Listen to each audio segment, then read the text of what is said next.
যে বেগুন কাটলাম, ডিম দিয়ে আলু দিয়ে বেগুন দিয়ে হবে। কিভাবে হবে দেখিয়ে দিচ্ছি। এই আলু কেটেছি, লঙ্কা নিচ্ছি, কাঁচা লঙ্কা, একটু আদা নিচ্ছি। ডিম আর বেগুন দিয়ে রান্না করব, বেগুন আলু ডিম দিয়ে। তার জন্য এই যে জল ফুটে গেছে, আমি জলে হলুদটা দিয়ে দিচ্ছি। হলুদ,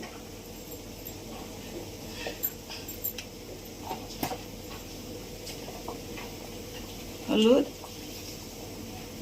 লবণ, পরিমাণ মতো লবণ।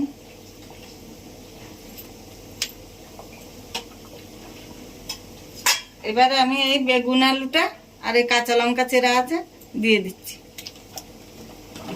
ধুয়ে রেখেছি, দিয়ে দিলাম।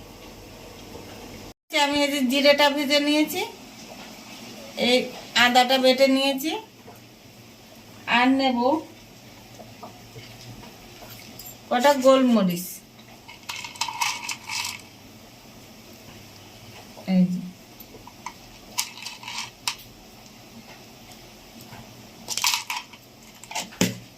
এটা বেটে দেবো, কখন দেবো দেখিয়ে দেবো। সেদ্ধ করা বেগুন আলু নামিয়ে নিয়েছি আমি। এবার দেখেন কি করি। এটারে সেদ্ধ করে লবণ হলুদ মেখে নিয়েছি, এই যে খোসা ছাড়িয়ে। কড়াই চাপানো হয়ে গেছে, তেল দিচ্ছি। ডিমগুলো ভেজে নেব।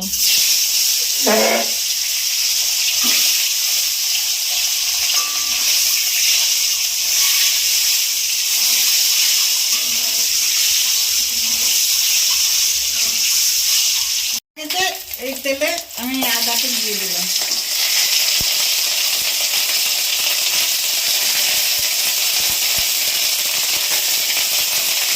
এবারে তরকারিটা ঢেলে দেবো।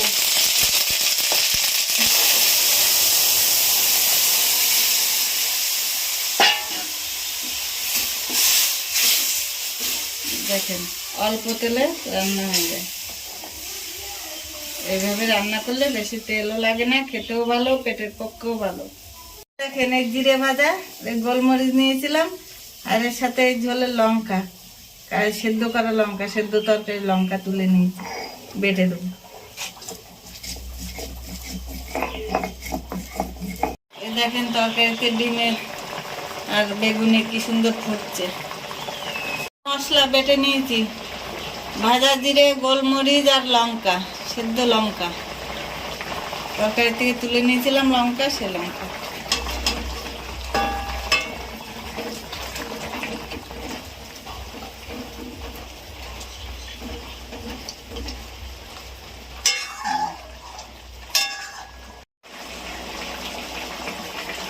নামানোর সময় এসছে, নামিয়ে দেবো। এবার নামিয়ে দিলাম তরকারি। আপনারা এইভাবে ডিম দিয়ে, বেগুন দিয়ে, আলু দিয়ে রান্না করে খেয়ে জানাবেন কেমন হলো।